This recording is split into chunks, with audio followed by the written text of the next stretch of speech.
Hai hai hai. Selamat datang kembali di channel Min Donghua. Di video kali ini kita akan melanjutkan cerita Donghua Battle Truck Devon. Ayo langsung aja ke alurnya. Tetapi apakah sebenarnya tidak ada pola pada divisi penghancuran? Apakah ini hanya kesimpulan atau fakta? Memikirkan hal ini, Shen masih perlu membuat penilaian lebih lanjut. Karena Jugen yang menyerangnya terakhir kali bunuh diri. Karena tentu saja sangat mungkin bagi Jugen untuk melarikan diri dan dengan sengaja meninggalkan topeng itu untuk Xiaoyan. Tapi meskipun kemungkinan dia tidak mati, namun Jugen ingin Xiaoyan menggantikannya dalam pertemuan Chang Mesi. Oleh karena itu sebelumnya saat Xiaoyan berada dalam dilema, dia mengenakan topeng Jugen saat itu. Dan menjadi nomor 9 dalam pertemuan divisi kehancuran. Jadi seperti yang disebutkan di atas, anggota divisi penghancuran ini bisa saja hadir dalam pertemuan ini.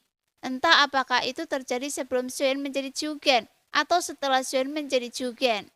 Tapi sepertinya tebakan yang pertama masih bisa dimengerti. Tetapi yang terakhir agak menakutkan jika Xuan memikirkannya. Karena dengan kata lain, jika mereka mengecualikan satu orang kecuali Xiaoyan, masih ada 6 orang yang tersisa. Jadi apakah ada 2 Chang Mesi yang bertanggung jawab atas pertemuan secara bersamaan? Jadi ini benar, maka Xiaoyan mungkin bisa menemukan petunjuk melalui pertemuan divisi penghancuran dan menangkap anggota divisi penghancuran dalam pertemuan ini. Tetapi Xiaoyan segera menyadari bahwa ada sesuatu yang salah. Bagaimanapun perilaku dan identitasnya berbeda dari anggota divisi kehancuran. Pada saat ini, Xiaoyan tiba-tiba mulai memikirkan lagi kedua pertemuan alam dewa kekacauan. Baik itu dalam pertemuan alam dewa kekacauan yang dimasukinya di awal, maupun divisi kehancuran yang diikutinya setelah memperoleh topeng Jugen. Dan semuanya pertemuan ini tampaknya tidak memberikan kerugian apapun bagi Xiaoyan, bahkan memberi banyak keuntungan. Jika pertemuan divisi kehancuran dapat dimanfaatkan oleh Xiaoyan, maka orang-orang gila ini mungkin dapat membantu Xiaoyan melakukan hal banyak. Saya telah mencoba segalanya, tetapi saya tidak dapat menemukan atau menangkap mereka. Meski begitu, saya juga tidak akan menyerah. Setelah mengatakan ini, nomor 2 berhenti berbicara tentang divisi kehancuran. Ada beberapa perselisihan di alam misterius surga barat, tetapi secara keseluruhan itu tidak menyebabkan banyak dampak di dunia tersebut. Akan tetapi ada beberapa orang kuat yang baru saja keluar, dan saya tidak tahu kemana mereka pergi. Bahkan saya tidak tahu mengapa mereka pergi. Kata nomor 3. Sepertinya sejak awal dia tampak tidak terlalu tertarik pada Chang Mesi. Bahkan dia tidak memiliki banyak emosi terhadapnya. Dan dia hanya berbicara singkat seolah-olah ia enggan mengungkapkan apapun. Atau tidak memiliki sesuatu yang berharga untuk dikatakan. Tampaknya tidak ada perselian besar di alam misterius surga barat tempat nomor 3 berada. Meskipun ras iblis sedang meningkat, tetapi tidak ada konflik dan peperangan seperti di dunia lain. Oleh karena itu, nomor 3 bersikap acuh tak acuh terhadap pembahasan pada pertemuan itu. Jadi, dia tampaknya tidak terburu-buru. Setelah dia selesai berbicara, tibalah giliran Ye Beijing. Terakhir kali Ye Beijing terlalu banyak bicara dan dia dikeluarkan dari rapat. Tetapi hal baiknya adalah ini seharusnya menjadi peringatan baginya. Lagi pula, Ye Beijing tidak melakukan kesalahan apapun pada prinsipnya. Dia juga tidak melanggar aturan. Dia baru saja ditunjuk sebagai orang yang bertanggung jawab atas divisi penghancuran. Saya telah membuat penemuan penting tentang divisi penghancuran. Setelah hening sejenak, suara Ye Beijing tiba-tiba keluar perlahan dan misterius, yang membuat hati Xiaoyan menegang. Bagaimanapun, Ye Beijing bahkan tidak menganggap serius nomor 1, jadi dia mungkin berani memberitahu semua orang apa yang dilihatnya di Sensi. Namun secara logika, dia tidak tahu apa yang sedang terjadi. Dan dia hanya melihat Xiaoyan membunuh Chang Mesi saat itu. Ketika saya datang ke dunia lain dan saya melihat dengan mata kepala saya sendiri bahwa anggota divisi kehancuran dibunuh oleh seseorang. Begitu kata-kata itu diucapkan, suasana di pertemuan itu menjadi sunyi. Namun Shuyen tiba-tiba menggigil karena sepertinya Ye Beijing akan menggunakan apa yang dilihatnya sebagai topik pembicaraannya dalam pertemuan kali ini. Oh, apa yang aneh tentang pembunuhan Chang Meishi? Saya juga pernah membunuh salah satu dari mereka. Nomor 2 tiba-tiba berkata, yang membuat Shuyen mengerutkan kening saat mendengar ini. Karena jika apa yang dikatakan Huachan benar, bahwa dia juga pernah membunuh Chang Meishi sebelumnya, maka situasinya akan menjadi jelas. Jika situasinya sama seperti yang dialami Shuyen, maka Huachan sudah membohongi dirinya sendiri sejak awal. Dan dialah yang bertanggung jawab atas divisi penghancuran dan segala sesuatunya memiliki jalur yang dapat dilacak dan dapat dijelaskan. Sebelumnya, Shuyen juga ingat Huachan mengatakan bahwa dia mengejar Chang Meishi dan menghabisinya setelah melintas beberapa dunia. Namun menurut Shuyen, apa yang disebut pengejaran itu sebenarnya Huachan yang dikendalikan oleh divisi penghancuran. Dan akhirnya, Chang Meishi ini berpura-pura dibunuh olehnya dan kemudian membiarkan Huachan mendapatkan topengnya. Sehingga Huachan menjadi anggota divisi penghancuran.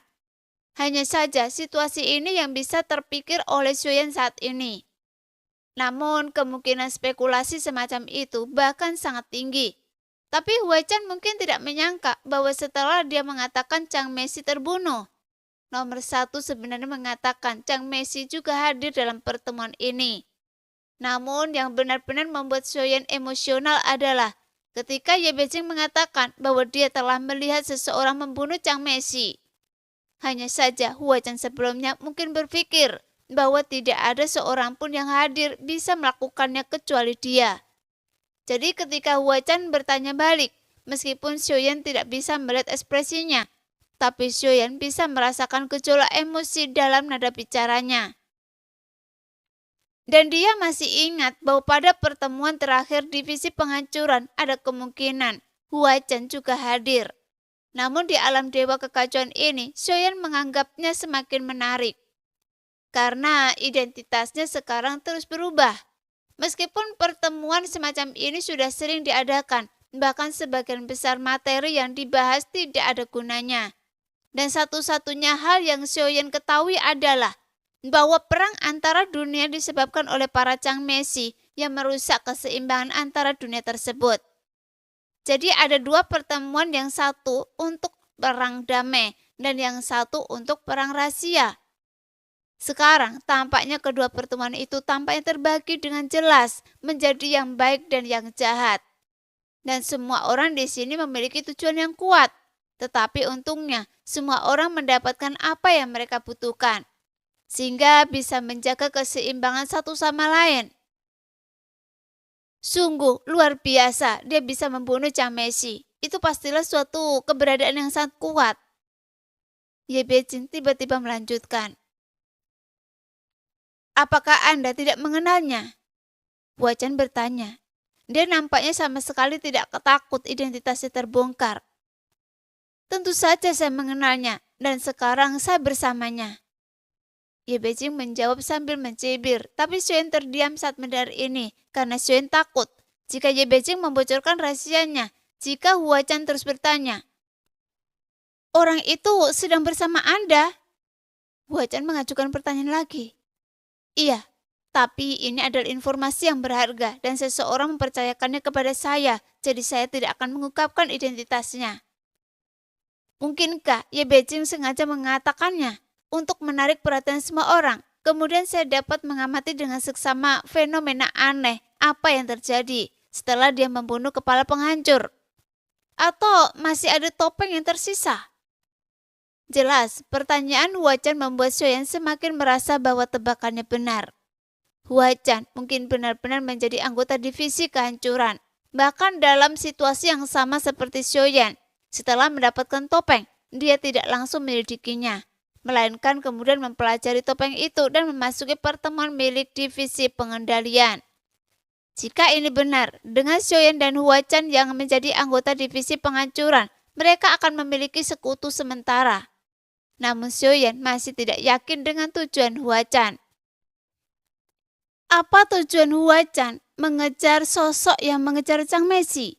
Apakah hanya karena dia membenci Chang Meishi sampai ke akar-akarnya? Jadi sebelum mengetahui masalah ini, Xiaoyan tidak pernah mengungkapkan identitasnya. Jadi semua orang harus menyembunyikan diri satu sama lain. Dan hanya dengan bersembunyi, dia dapat menjamin keselamatannya. Saya dapat bertukar bantuan dengan Anda untuk mendapatkan informasi. Bisakah Anda memberitahu saya? Huachan berkata dengan nada serius.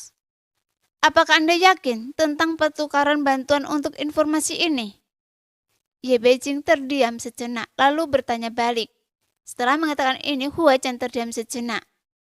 Sudahlah, sekarang itu tidak diperlukan lagi, jadi tidak masalah. Saat Huachan berhadapan dengan Ye Beijing, dia malah jadi ketakutan. Jadi wanita ini memang sungguh orang yang luar biasa. Nah, demikianlah video hari ini. Terima kasih sudah menonton video Min sampai selesai. Sampai jumpa lagi di video selanjutnya.